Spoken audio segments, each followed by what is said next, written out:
Hello and welcome to this episode of the Blog Chronicles. I am your host, Matthew Kabumas Loomis. Here on the Blog Chronicles podcast, we talk with world-renowned bloggers living their dreams and mid-tier bloggers chasing their dreams. What we do is dive deep into the guest's personal story and or talk about their expertise and find out some things that they know that can help bloggers like you be more successful.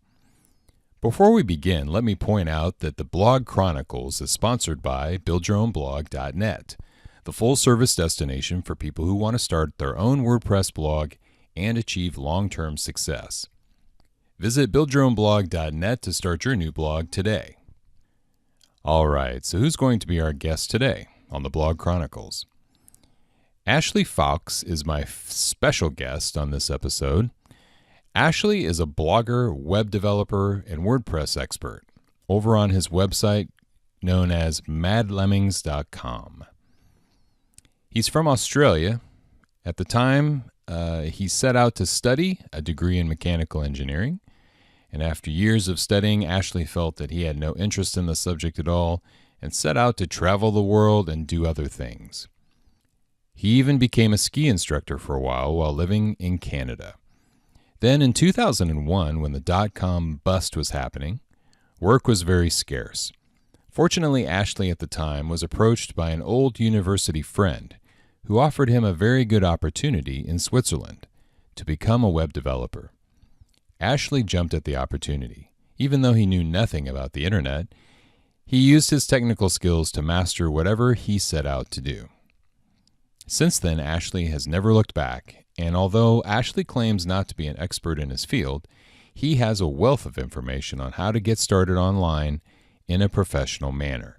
Once you start listening to Ashley, you will quickly recognize that he is very much an expert at what he does, and using his teaching skills, he has helped many of his clients find their way to an ever-increasingly busy and changing online freelance world. So in this episode, we're going to learn from Ashley how he got started in blogging and what he did to master his online business. All right, now let's bring on to the Blog Chronicles Mr. Ashley Faulkes. Hi, Ashley. Welcome to the show. Hey, Matthew. Thanks for having me. Great to be here. Yeah, Ashley. So today you're a blogger, a web developer, and a WordPress expert over at madlemmings.com. But I was watching your interview with Rebecca Radice, and I learned that you didn't start out that way. You studied a completely different field in college, and I want to start here to get to know your story.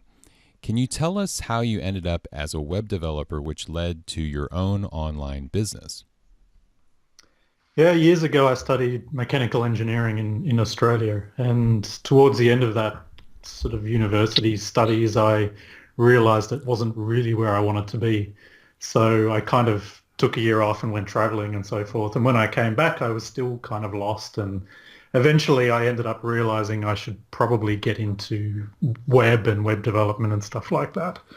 And luckily for me, some of my friends from university had moved to Switzerland, and one of them was offering me a job just as I was looking for one, which was really great luck because at the time it was the dot-com bust, 2001. There was no work. So she offered me through her boss and stuff in Switzerland to come and basically become a web developer. And even though I had almost zero experience, just based on her recommendation and the fact that we'd studied together and done the same things. So that was kind of luck, and I had to get up to speed pretty quickly, but I mean, I've studied a lot of technical stuff, so it wasn't too difficult. Mm-hmm. And I did that for a long time, until 2012, 2013, and then I kind of changed direction again. So it's become a bit of a story in my life, and I guess most people are sort of realizing that's the way the world is these days.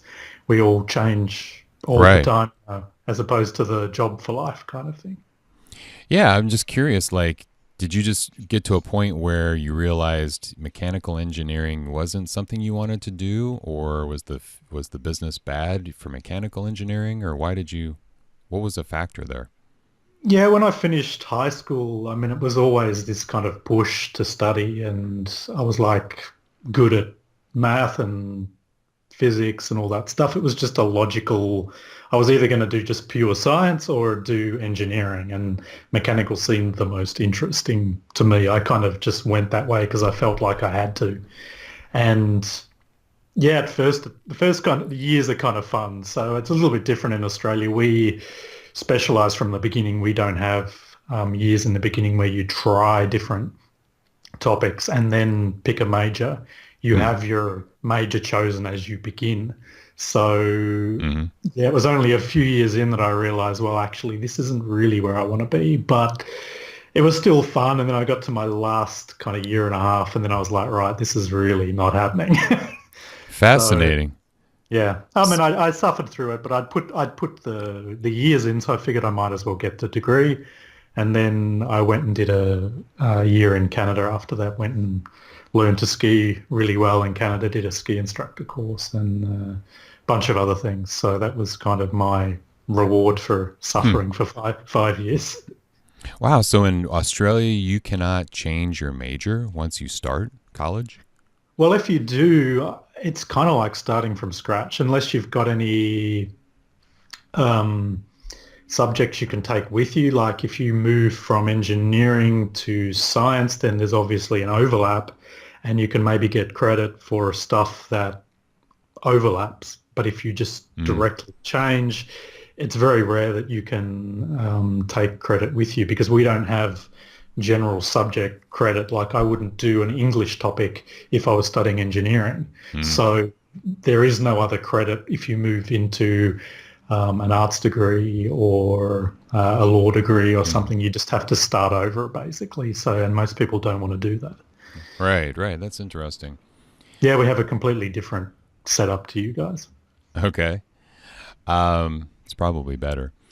Well, looking at what happened to me, I'm not so sure. But anyway, yeah, it's right. Ashley, I'm curious. You call yourself, or your branding, your business, Mad Lemmings, and I want to know the story behind that name. How did you choose that? Yeah, when I started the blog, it was actually an experiment because I was trying to start a company with an app, kind of like, I guess, Calendarly or something like that, like a scheduling app. I built one on my own using my software experience because I'd been doing that for sort of 13 years. So I did that in my spare time, and then I was kind of ready to launch, but I didn't know what a launch was. I didn't know what marketing was. I didn't know what any of this stuff was. And so I started reading and realizing like how much of a hole I dug myself in, that I had a product, but I had no clear path. So I decided the best way to get out of that was to actually do the stuff that I needed to learn. So start blogging, social media, and all of that stuff. And I didn't want to follow everybody else and use common words in my website. I wanted to try and be unique and just have a sort of a random generic name. So nothing blog or marketing or whatever. So I don't know. I was just kind of sitting there one day and it just came into my mind. I don't know whether I'd read it somewhere or seen it somewhere, but the only thing I can think of is I used to play a game when I was a kid called Lemmings, and a few people have asked me whether that's where it came from, and the answer is maybe. I really don't know where it just kind of came into my mind, and that's me to a T. I don't like doing what everyone else does, and I don't like being run of the mill. So yeah, I guess picking a kind of weird name was destined to happen somehow. I like it. I think it has that kind of a little bit of an Australian sense of humor to it, you know. we have dark humor, so yeah, that's yeah, I think it's great. So so madlemmings.com, the purpose of your website is to mainly attract client work. Is that right? Yeah, I mean, I would say that's the case, but to be honest, actually, most of my work comes through referrals. Okay. The problem with pitching expensive websites or long-term SEO is it's very difficult to do without people getting to know you. I've gotten some clients through the website, but the majority come easier and faster through people I know. So, I mean, actually, I could let the website go, but I use it for a bunch of other purposes these days, whether it's experimentation or affiliate marketing. I make money from affiliate marketing as well. Okay. Testing products, launching Right. courses, which I've done more recently. And I think I'm changing the way I try to attract clients too, although honestly, I can't take too many more. But yeah, I'm looking at trying to get better at doing that. Because relying on my referrals is something I don't like doing, but it works nicely, but I don't like doing it. Okay. Yeah, so the website kind of does a whole bunch of random stuff. I mean, I get about, I don't know, 18, 20,000 visitors a month, I suppose. I haven't been building that up much. Okay. But yeah, it's reasonable and it's got a fairly high domain authority. So if I write a blog post, most of the time it ranks. Yeah, that's the nice thing if you do SEO. Okay. Your blogging schedule is pretty consistent, right? Pretty robust. Has been, yes. I've started paying someone to help me because it's really difficult for me to keep up the standard that I want. Mm-hmm. I mean, I've gotten to a point where I don't really like just writing short posts. However, I'm rethinking it, to be honest, because I have a lot of stuff I want to try and teach people, but I'm constantly teaching people that I can rank every post that I write. That's a thing that I've been going on about for the last 12 months. And it's been mostly true. But if I write really small posts on topics that have no SEO value, then I'm not going to be able to rank them. So I've been not writing as much as a result. But I think I'm going to change that. I want to write just smaller. Oh, I've been thinking about this. I've been trying this. Kind of stuff just to share with my audience. So I used to blog about once a week. Lately, that's kind of gone downhill a little bit. And I'm also doing a niche site at the same time. So that's kind of Okay. digging me a hole. Yeah, it's tough to do everything. All right. And you do some affiliate marketing on the side as well, and you sell a couple of courses, right? Yes. Okay. Yeah. I try and keep my revenue streams diverse. Yeah, it sounds like it. Ashley, do you think that, I mean, you say you don't like to get referral work. I find word of mouth to be a good, effective way to get business. I think that's true for most people. But you seem like you want to get more clients through your own content marketing. Do you think that it's kind of a little more of a challenge for in the SEO industry because of maybe a few, bad apples out there? Yeah, the web design and the SEO industry are tough because there's very little trust. And I mean, SEO in particular, there's very little trust. It's a very big ask for someone to fork out money, especially ongoing, like as a sort of a monthly, whether it's link building or blog post generation or whatever it may be. Most people are not willing to do that.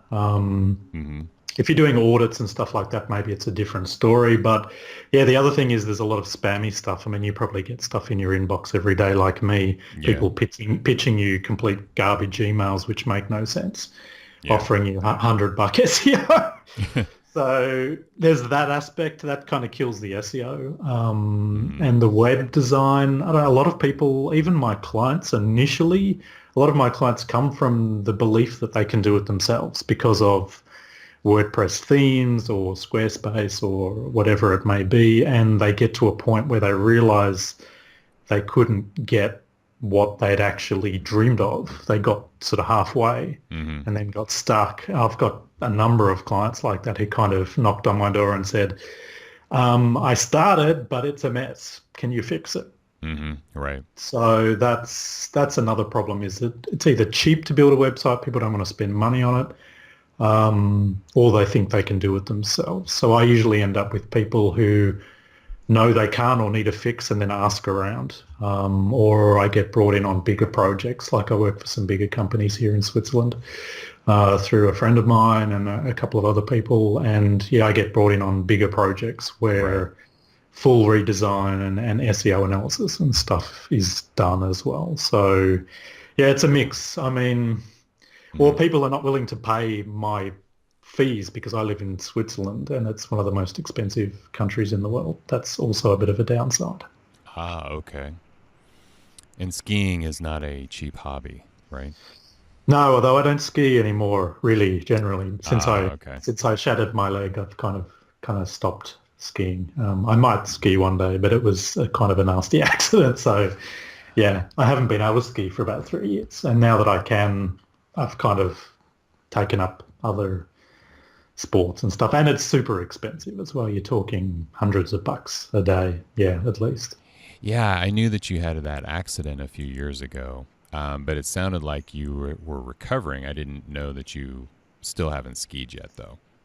Yeah, skiing, I was already on the border of kind of giving it up because unlike what you guys have in the States, you have resorts where you can sort of go into the powder and stuff that's being controlled by avalanche control. I don't know if you've skied much, but if you go somewhere like Utah or Colorado and stuff, I've been skiing in the States a couple of times, and that's something we don't have here. If you go outside the boundaries in any way, shape or form, they're never controlled and you're always at risk Oh, wow. of avalanches. So if you want the good powder, you either get one or two runs when it's just happened, and we don't even get that much here, or you risk death. And I mean, I used to do that, but it's difficult and there's accidents every weekend, and I'm kind of not that willing to die just for a couple of runs. I mean, it's cool, but it's not worth dying for. So Right. yeah, and then on the runs, it's just crazy crowded, and people are wearing helmets now, so they think they're invincible. They're going twice as fast, and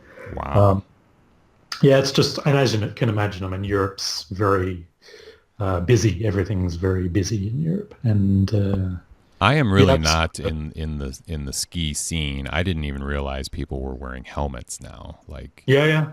More so than even on their bikes here. They're not really wearing helmets on their bicycles, but they're wearing helmets on the ski piste, and they're just plummeting down the slopes. And the skis are faster and better than they used to be, and that's kind of, there's more accidents now, I think twice as many or something, the local ski authority said here, because of all this stuff. So, the carving skis and the helmets and all this stuff. So, yeah, I stick to my wow. computer, but I do mountain biking, I do stand-up paddling, I do hiking, I do a bunch of other stuff. So it's not the end of the world. That's good. Right. Because us bloggers, we've got to get up and move around once in a while. Yes, exactly. So, Ashley, you consider yourself a blogger, right? Yeah, sure. I do a lot of blogging. So how has blogging changed your life over these past, 7, 8 years, 10 years? Yeah, I mean, it's kind of gone hand in hand with a complete change in my life. So it's hard to say what's attributable to blogging and what's attributable to just changing the way I do things. But yeah, this kind of freedom and learning. I mean, a vast amount of learning. I mean, the number of things I've learned in the last few years has been insane.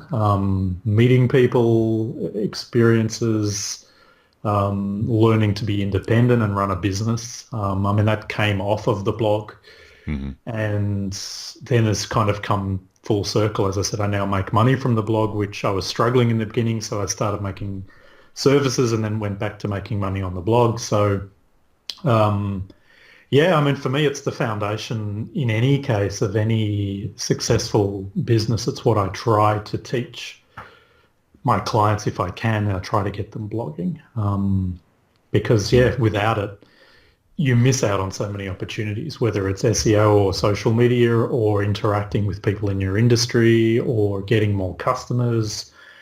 And it just opens up doors, yeah, in many different ways, I think. I mean, we wouldn't be talking otherwise, right? You're right. Probably so. Speaking of SEO, there's SEO, content creation, and WordPress. Would you say, Ashley, those are your 3 primary areas of expertise?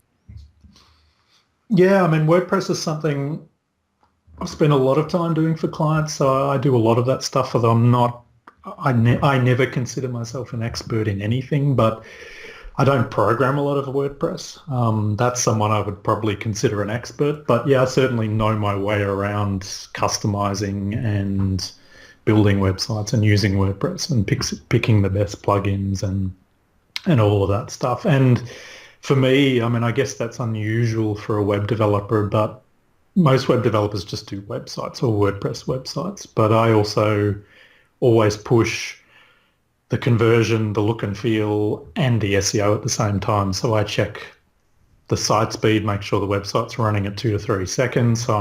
That's something I do a lot of as well.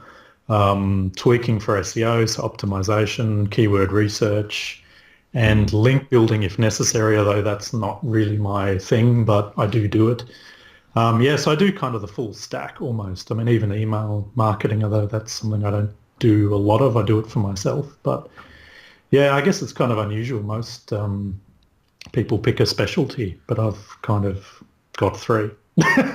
Okay, well let's spend a little time on each of those 3. Now you've been talking about SEO, and you listed a bunch of different subcategories in SEO. What do you think out of all those SEO factors or practices, which one is the most important that every blogger should think about, in your view? Yeah, the one I've been hammering for the last probably 6 to 9 months and even built a new course on because of it is keyword research. I realized after working with a bunch of people and making a general SEO course last year that that's the one thing which was like blowing people's minds and moving the needle. And so I thought, okay, I've got to focus on this because, yeah, you can optimize your posts. Yes, you can speed up your website. You can make nicer content. That's all great. But if you've picked the wrong keywords or you've picked no keywords, so one or the other, then you're almost stuck because it's getting harder to rank. So you've got to know what target to aim for. Otherwise, you're kind of going to end up on page 5, which is the same as page nowhere. So yeah, I started working with people and saying, hey, look, you haven't picked any keywords, or you have, but you're not ranking for them because there's no way your brand new website's ever going to rank for that. So let's go a bit deeper, or let's go a bit broader, or more long tail, or more specific. And yeah, the results are quite amazing. I mean, I built this new website in January, and last week it just hit 12,000. So it's just started picking up traffic. So 12,000 visits a month. Brand new website in an industry I don't work in. I'm using a pen name, so I'm not using my reputation or any connections. And I've built this thing up from scratch and using exactly this technique, picking keywords that were not difficult to rank for and just piling them on top of each other. And yeah, just to prove to my audience that this is crucial. And if you're not doing this stuff, it could be the reason you're not seeing SEO traffic. Do you not want to reveal that niche site or No, I'm not yet. I'm waiting until I get it a bit stronger because the problem in doing these kind of sites is that once you do, they become targets. And yeah, it's still pretty new. I haven't done a lot of link building, which is the thing that kind of builds a fort around a website. Like, for example, Mad Lemmings is a DA 47 or something. And even if someone picked all my keywords and tried to copy me, they would struggle to beat me in rankings because my site is established. And I'm kind of waiting at least till the end of the year to even mention it to, even most of my friends don't know what my website is. Okay. Yeah, it's just really tough. I noticed some people have even picked up on it just in the industry because, yeah, you start to get a name for yourself. And especially when you know what you're doing and you go fast. Yeah. You start to get rankings. Even one of my top posts has been referenced because it's ranking number 1, and someone referenced it in a post about these kind of posts, and I was kind of shocked to see it mentioned already. And yeah, that's what happens. So it was just used as an example in their post. But yeah, the keyword stuff is quite astounding. Like, a couple of my students have said, I've ranked clients who've never ranked before, or all of a sudden I'm getting traffic when I didn't even know how before. And it's just from picking picking your battles, and knowing where to find these gems is also the trick, because everyone uses Keyword Planner, of course. Right. I was going to ask you, what is your favorite tool? Yeah, these days to do it all in one, I use KW Finder. It brings together a couple of things you need to do well with keyword research. One is it has 3 built-in tools which are not the best in the industry, but they're a good start. So one is a general search, which does the same as Keyword Finder, Keyword Planner, I should say, but it shows it in a better way. Another is autocomplete, so things like Uber Suggest, like it just lists out the word and then puts A, B, C, D on the end and finds all the suggested words that Google would come up with if you started typing in a search in Google. And then there's a third one called questions. So it also gives you any related questions they think are relevant to that particular topic, provided you haven't written a really, really, really specific topic. So if you wrote in email marketing, it would give you 20 questions it's found on the web related to email marketing. So there's all those tools. And then on the right-hand side, it gives you a list of the top 10 and stats related to those sites. So you can see on an overview very quickly whether or not you've got a chance. And there's more to it than that, which is what I try to teach people, how to pick apart that sort of top 10 and look at the content and all of that stuff. But that's the broad challenge. And then if you don't have a tool like that, you have to use 2 or 3 other tools to do it. And it's really, really time consuming. Whereas now, one of the girls from my course said, wow, I'm doing something now in 10 minutes that used to take me 2 hours.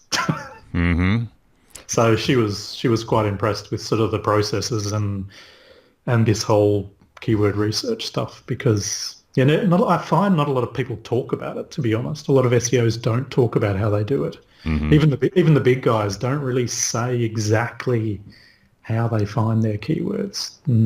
I was kind of surprised. Everyone thinks, there's Brian Dean and all these kind of big guys and they're all doing a great job, but none of them really teach you how do you find those keywords that you go and rank for? How do you do it?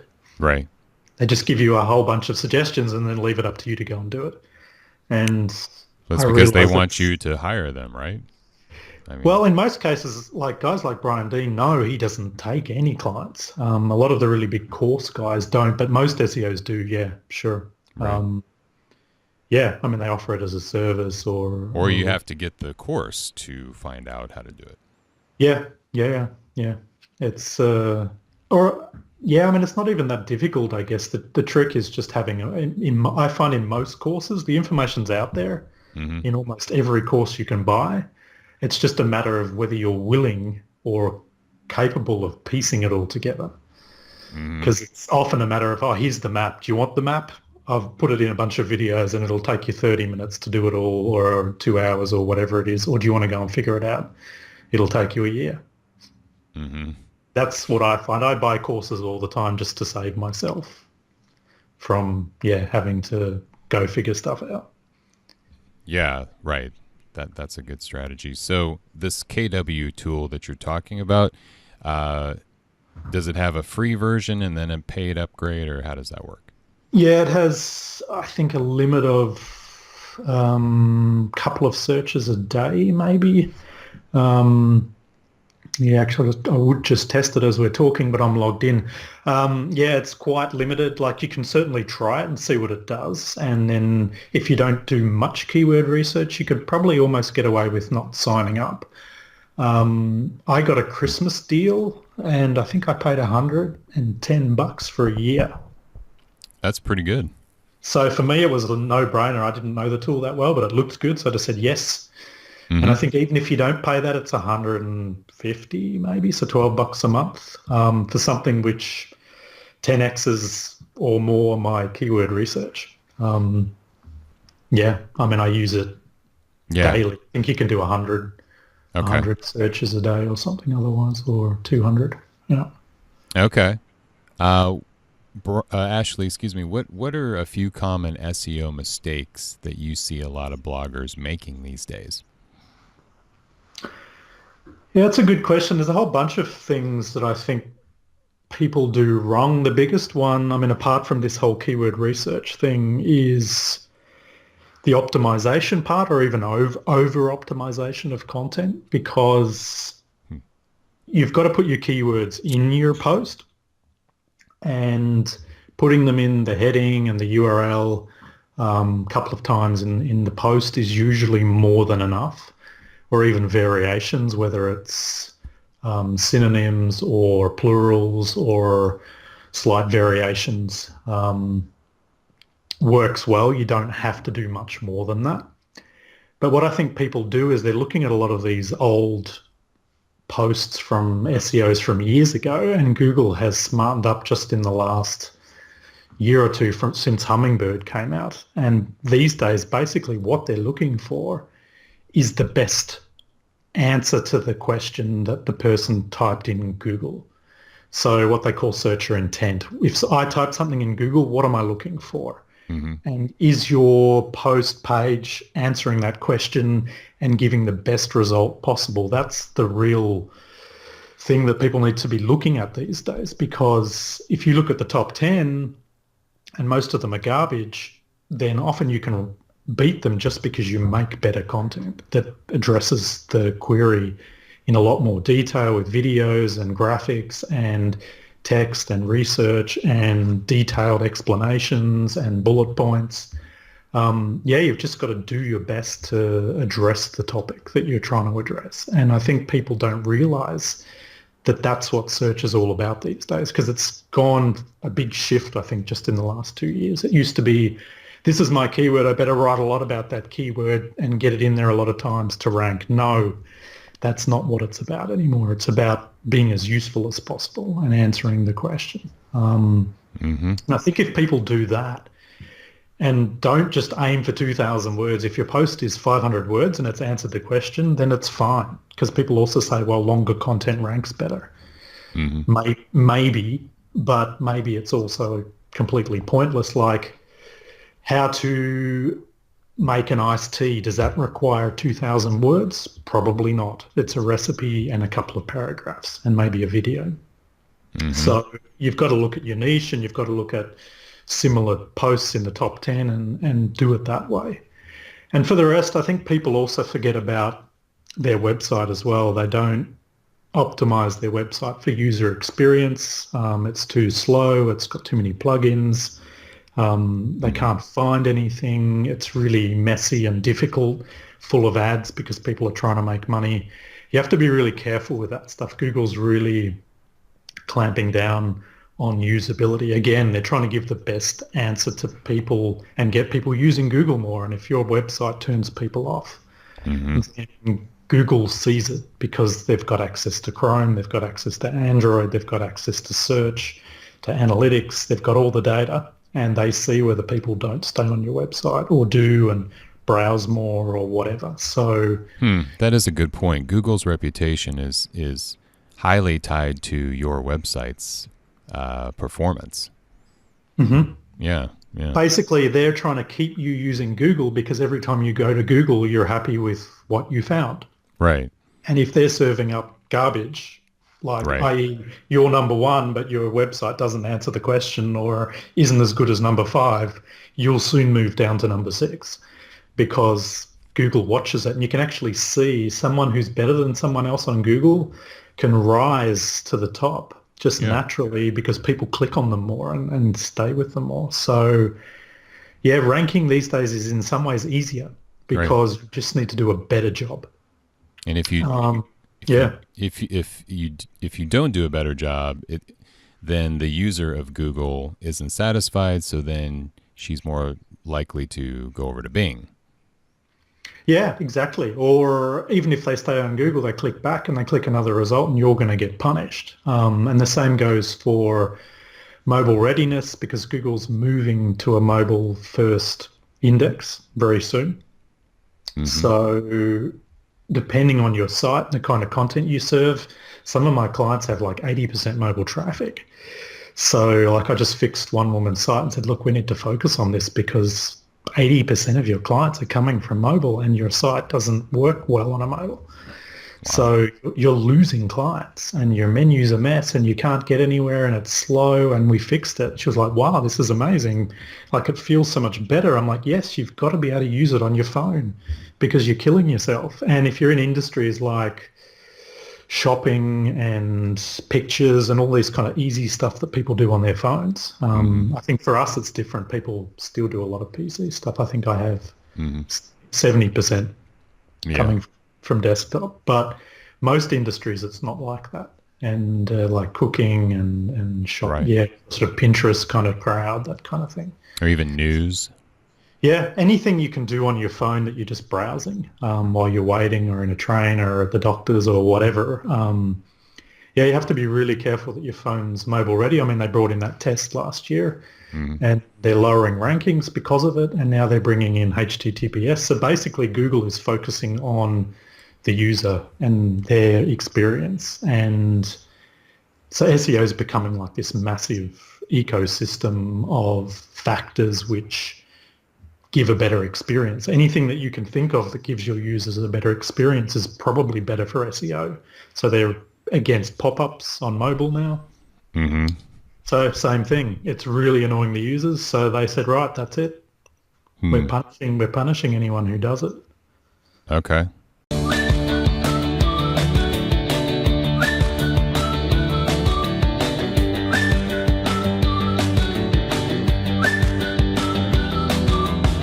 That's good stuff. We could do a whole show just on SEO.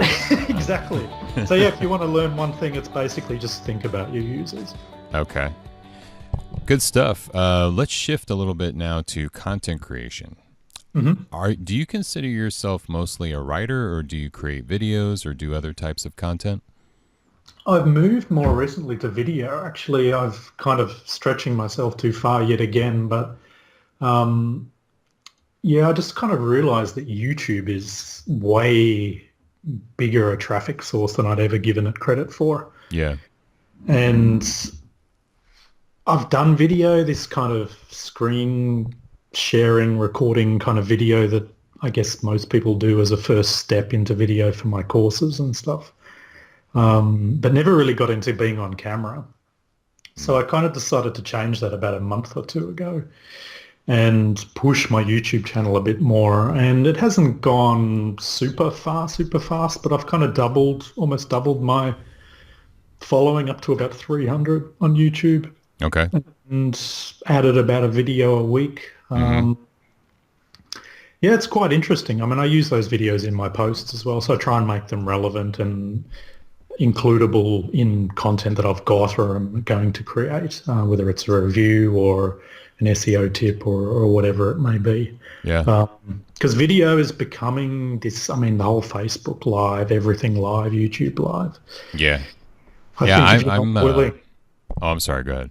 Yeah, I was going to say, if you're not willing to do video, then it's tough. Yeah, I'm now recommending that people use YouTube, even if it's just audio like this show. Yeah. I mean, a lot of people go to YouTube and they listen to stuff. So, you can have it playing in the background. People have music even just coming from YouTube, right? So yeah, I pull up music while I'm working on YouTube. Let's shift to when you're doing work with a client, how do you determine the content direction that they should take? Like, in other words, what factors do you consider when you're coming up with a content strategy for like a small business? Well, the biggest challenge in most cases that I've had and most clients that have failed and dropped off, which is most of them, to be honest, is that they can't produce the content. It's too much for them and they've bitten off more than they can chew. So the first thing you seriously need to consider is time. I mean, you're looking at probably realistically half a day for a decent post. I mean, I don't know how long it takes you to produce content, but to write, to edit, to think, to plan, to find pictures, to publish. And of course, it's going to take longer when you start. But and most business owners can't afford that time or aren't willing to afford that time. And Then you've Right. got to think about, well, can I pay somebody to do it? Or I find a writer for them or whatever. But most people's budgets, small business budgets, don't extend that far because decent writers, someone you're kind of willing to pay and you're proud to put on your website, you're talking about 1 to 200 for a post, I would suggest, as a kind of minimum, depending on the niche and stuff, because some are even more expensive. Yeah.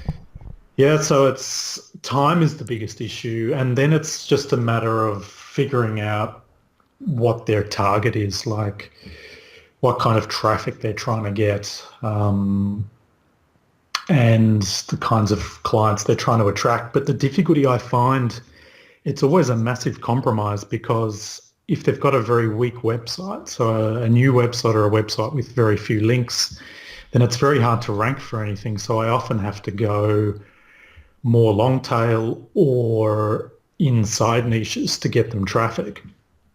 And then it's a longer term strategy, because of course you're bringing semi-irrelevant people to their website who you have to nurture and put onto an email list. And then that's, of course, the next step, which most clients are like, oh, I need an email list. And what do I do with an email list? And yeah, I had one client who just wanted direct. People come and then they hire them, but, you know, their work was thousands of dollars a day. So that kind of, there's a massive disconnect there between hiring someone for thousands of dollars a day and a blog post.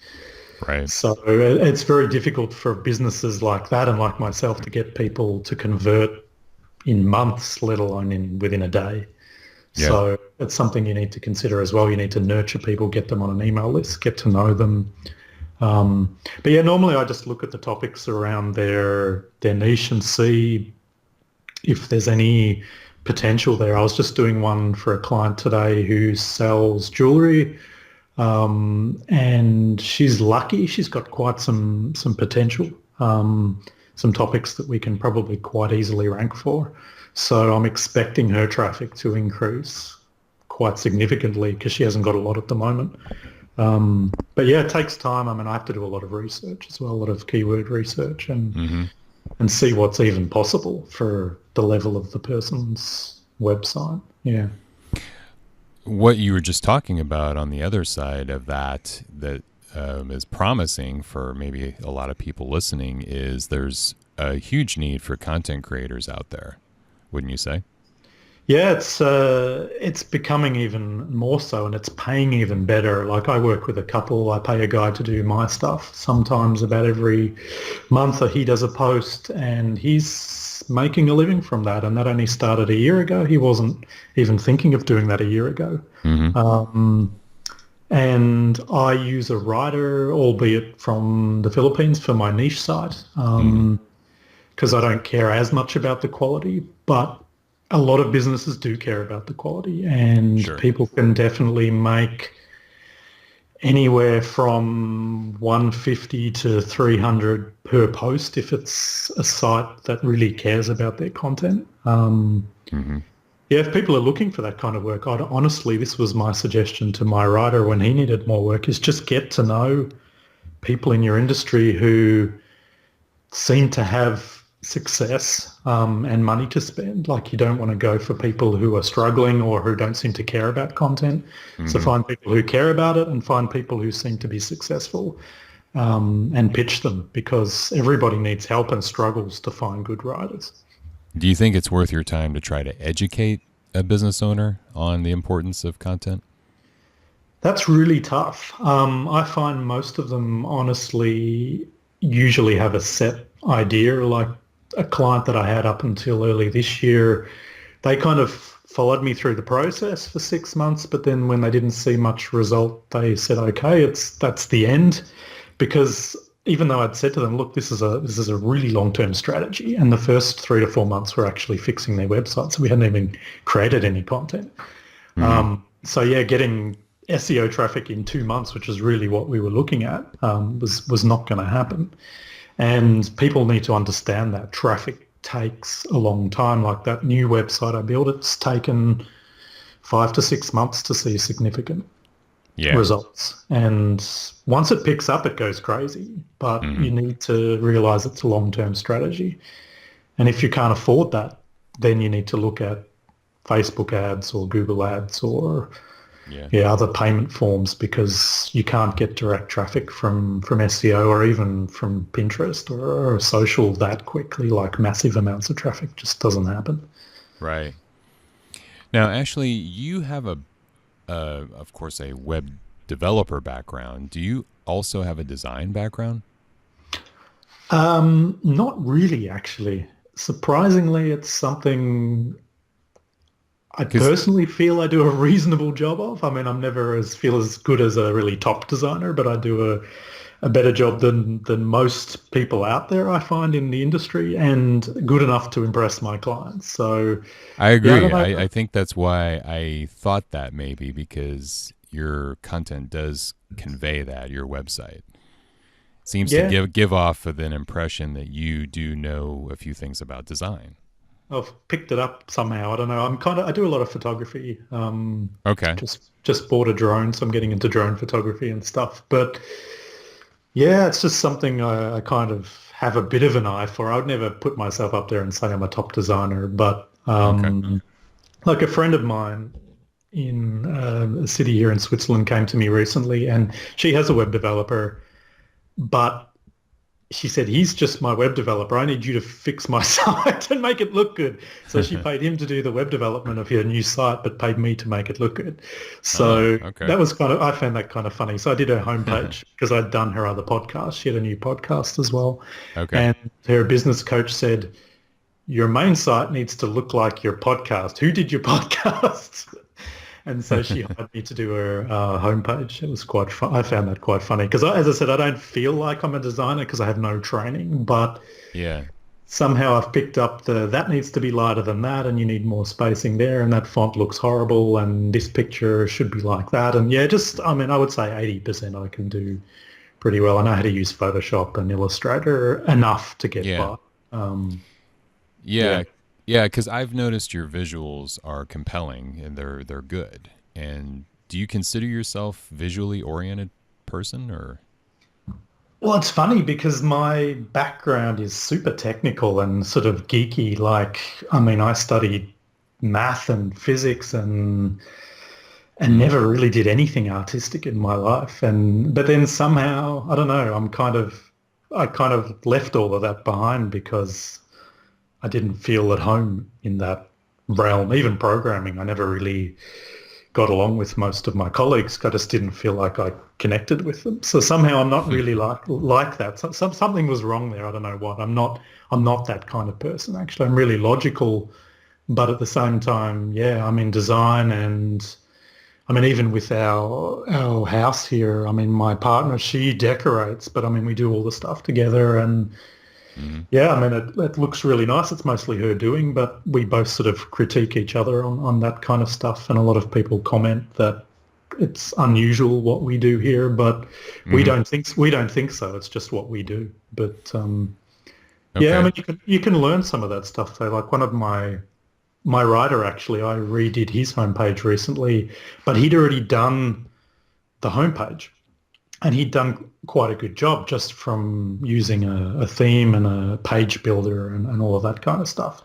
And sort of, I guess he was following a lot of the best practices. And then he came to me and said, it's still not quite right. What's wrong with it? And I said, well, actually, you've done a really good job, but the colors are off and the layout is a bit off. The spacing is a bit off. I just picked at really small things. And it's amazing these small things can do, actually, like just spacing everything correctly and using balanced fonts and not using pure black as a font, like never use pure black, using a lot of white space and picking colors that match and, that kind of stuff. It's not my specialty, but I have enough knowledge to do it. But what you're actually talking about is my stuff on social media is because of Canva, actually. Canva? Yeah.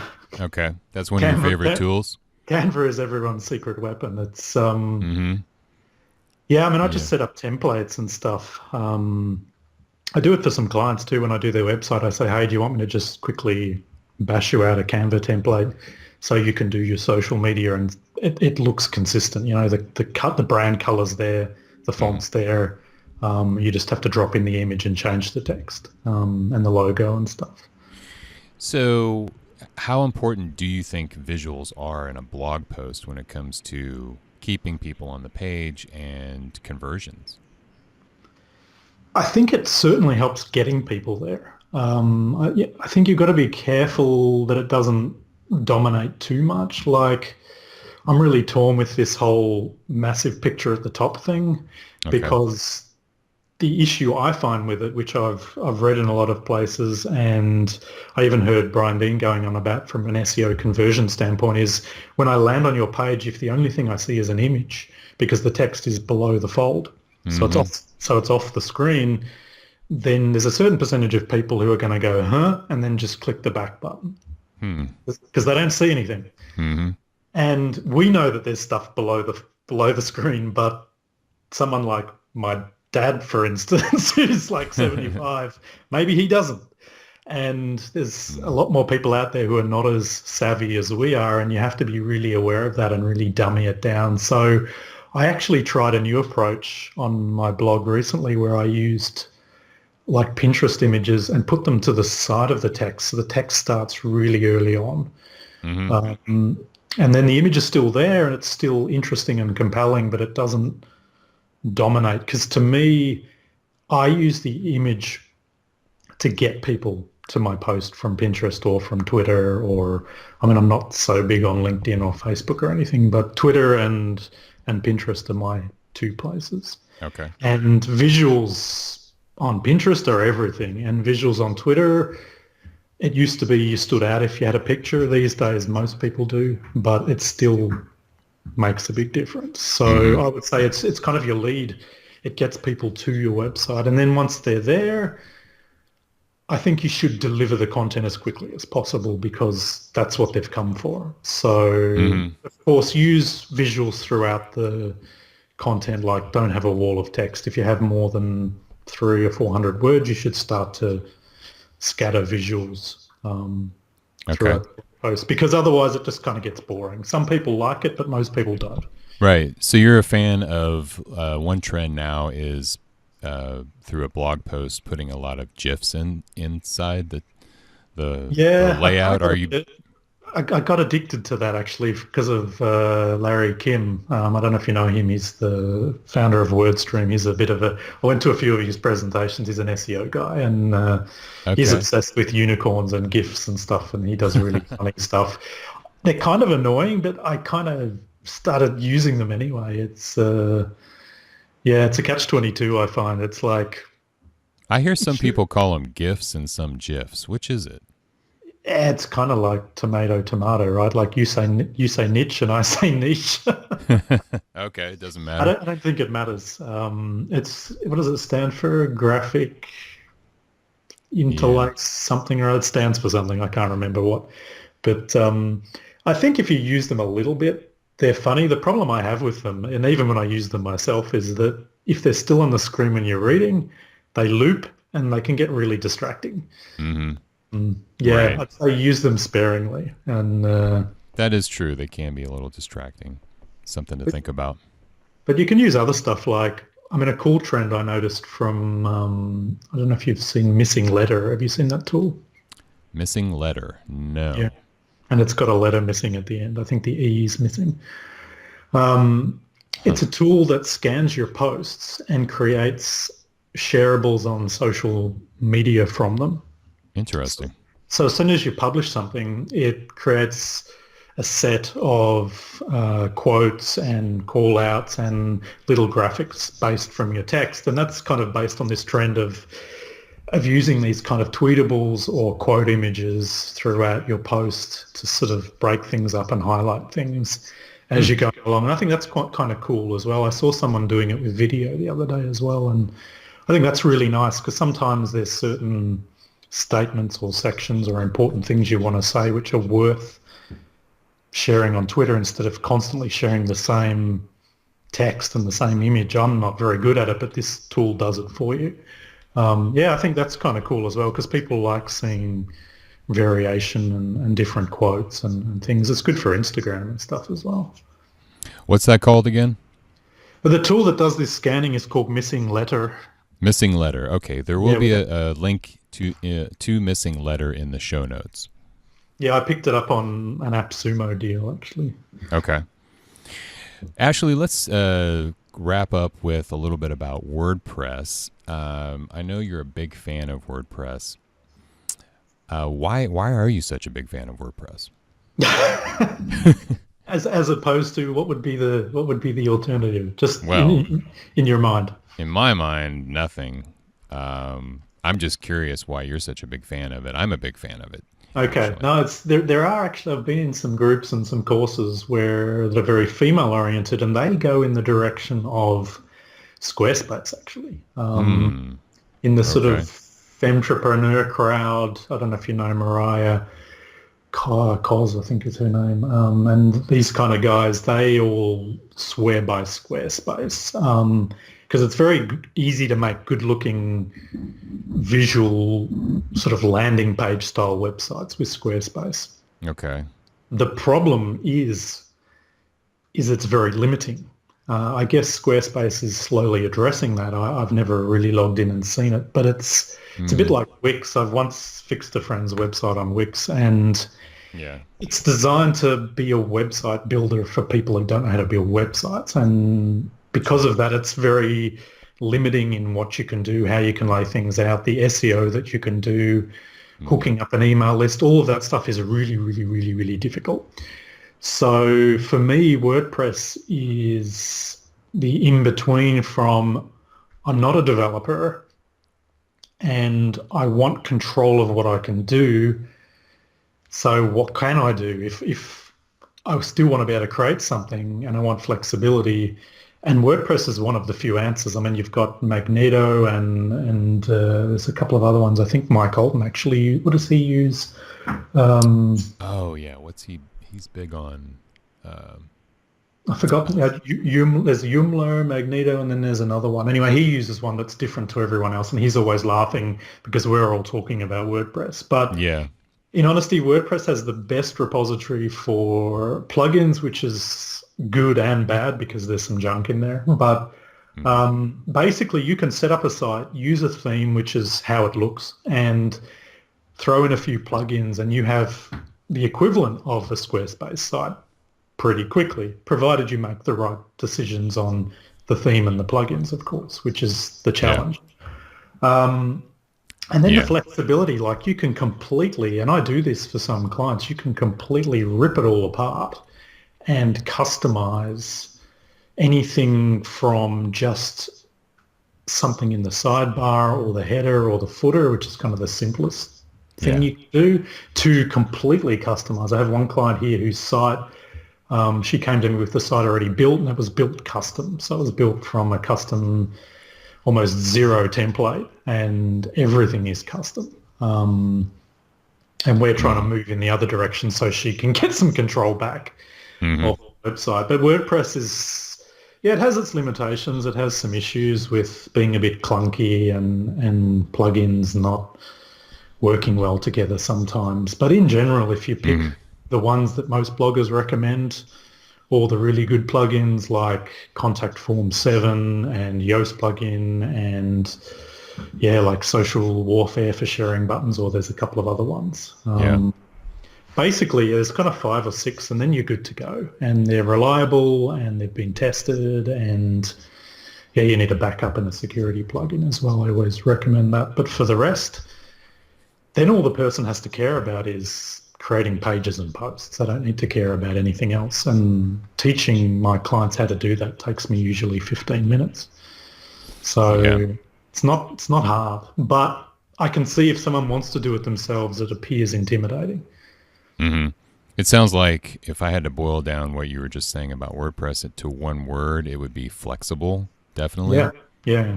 That's what WordPress brings to customers and users, and people that don't have a technical background but yet want to have a big awesome website. They have big plans for their website. WordPress software is a really good way to go. you kept mentioning, one of the tricks is choosing the right plugin. How I'm just curious what your thoughts are on when you're looking for a plugin. It's kind of common sense that if it's been inactive or it hasn't been updated for a couple of years, you probably don't want to choose it. Yeah. Is that your main guide to choosing a plugin, or how would you choose a plugin? Yeah, I mean, I usually look around at reviews, but I'm Mm-hmm. very wary about trusting most reviews online because it's all affiliate marketing based usually, Mm-hmm. um, or written by, 7 top social media plugins, and you read the post and it doesn't tell you anything actually.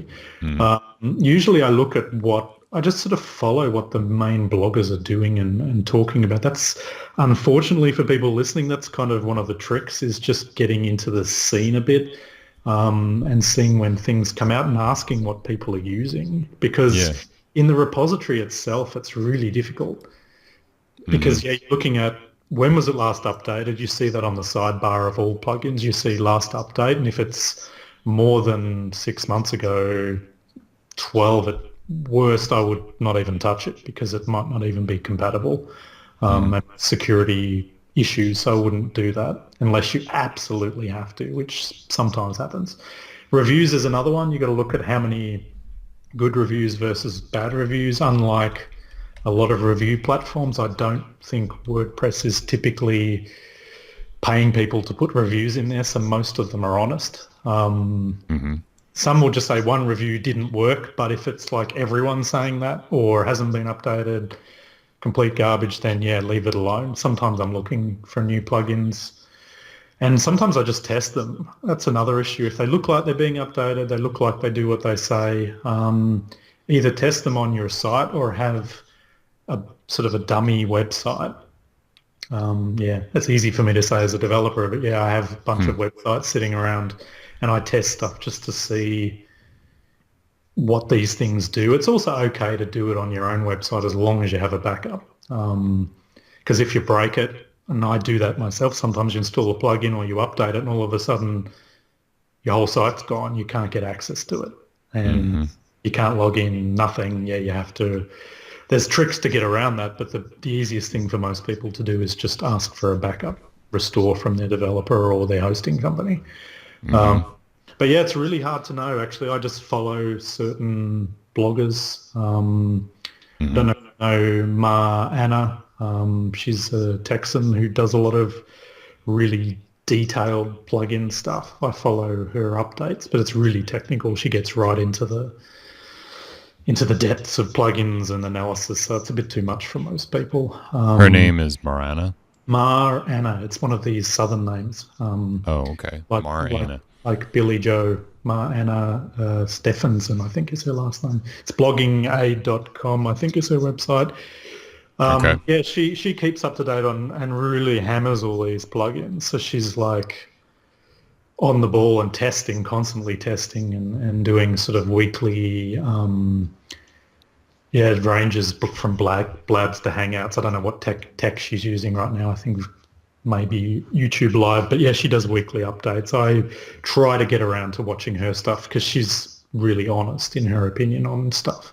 All right. I will link to her in the show Yeah, notes. have a look at her stuff, or even Adam Connell, like Blogging Wizard Oh yeah, and Adam. UP Superstar. I mean, he's Yeah, he's good. generally good, but I mean, he writes again those kind of review posts and summary posts, which sometimes it's still hard to know which plugin to pick. Mm-hmm. Okay. I mean, that's not his fault. That's just how those posts go. Yeah. Yeah. Like, here's 7 plugins. Okay, still, which one do I use? Yeah, Uh-huh. it's tough. Okay. Ashley, you talk about getting in the scene, the WordPress scene. Are you pretty active in the WordPress community? Like, do you attend WordCamps? I'm just curious. No, to be honest, I'm kind of, maybe I'm a bit too introverted. I went to one word camp here. I'm kind of stuck in Switzerland, which doesn't help. Mm-hmm. The least amount of things go on here. It's like maybe being in, I don't know, Delaware or something. I'm just trying to think of somewhere small in the States. It's like Kansas. Yeah, it's Kansas would be small and it has 3 languages. It's really complicated. It's expensive. No one wants to come here. And so I either go outside or go to the States, but that's really expensive for me. So I went to Social Media World and South by Southwest and all that stuff a few years ago. But WordCamps, it's also really techy. It's predominantly all about development in the WordPress platform. So hmm I'm on the fringe of that. I care about that, but not that much. I need to keep up with it, but I don't develop plugins. I don't develop themes. hmm So to be honest, it's not super relevant to me. I keep up with Yeah. SEO stuff, but again, I don't know. I kind of do too many different things. I don't really consider myself in any scene in depth, actually. hmm I was curious and possibly I was looking at attending a local WordPress group here, but if it's all pretty much focused on development, I don't think that's for me.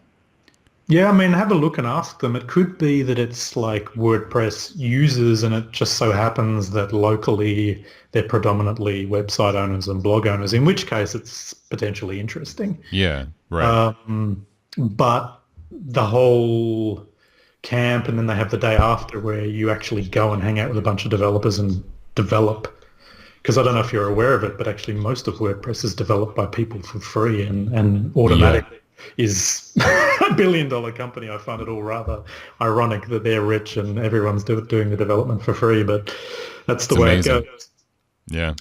But yeah, WordPress being in the scene, I mean, there's a whole bunch of websites like talk.io and yeah, you can really get into it. But unless you're a developer, to be honest, you got to kind of look at what you're doing with the platform and what you care about and find people who talk about Right. the stuff that's relevant to you. I find that most interesting. Actually, I don't follow many blogs, to be honest, because most people just rehash the same things over and over and over again.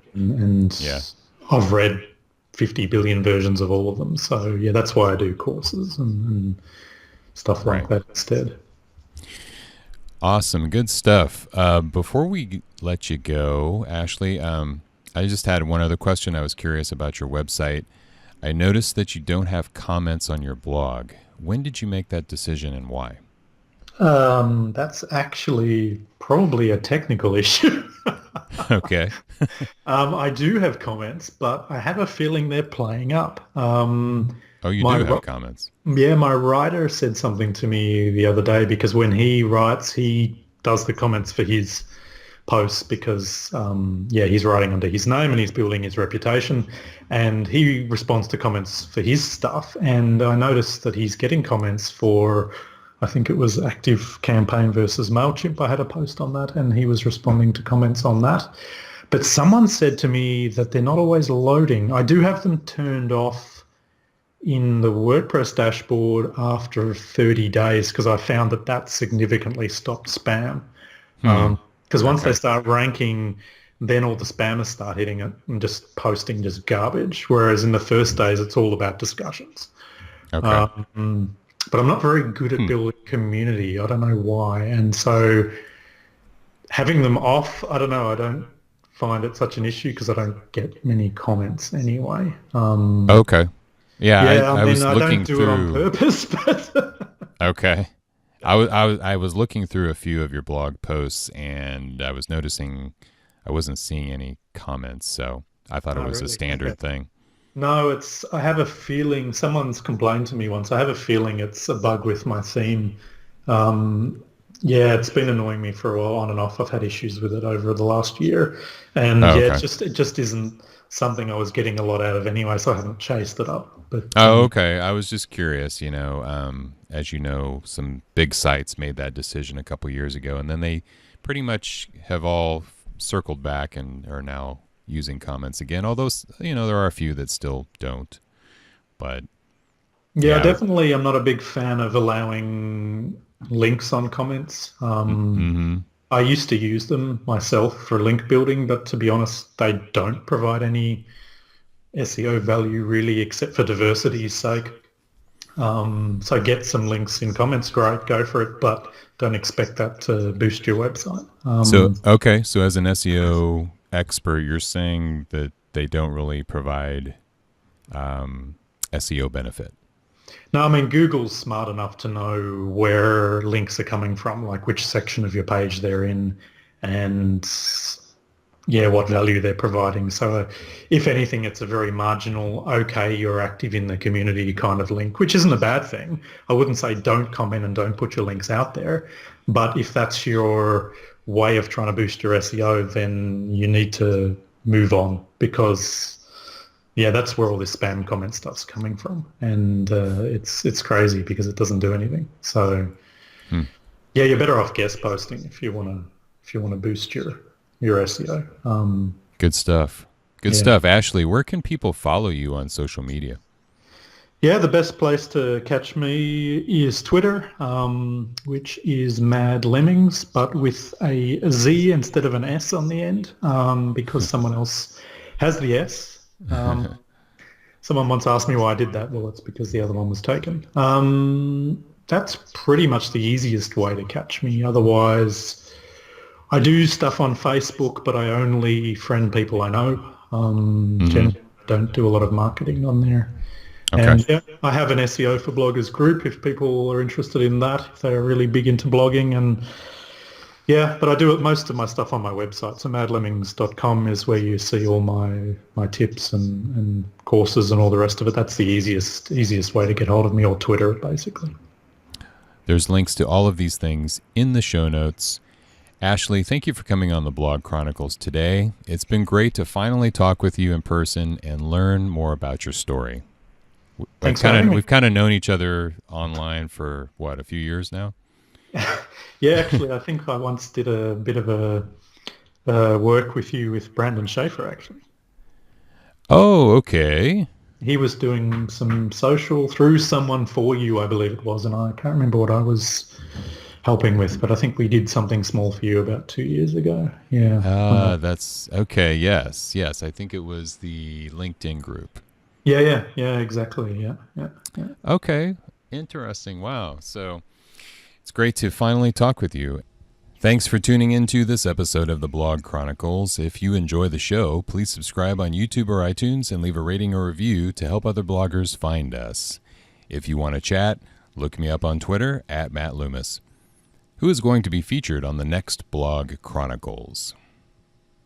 He describes himself as a breakfast comestible from outer space, building businesses through branding, design, and tomfoolery. He has a history of social media shenanigans, and he's one of the most interesting cats I've ever met on Facebook. Come join us next time as we talk about branding your blog. I'll see you next time on the Blog Chronicles.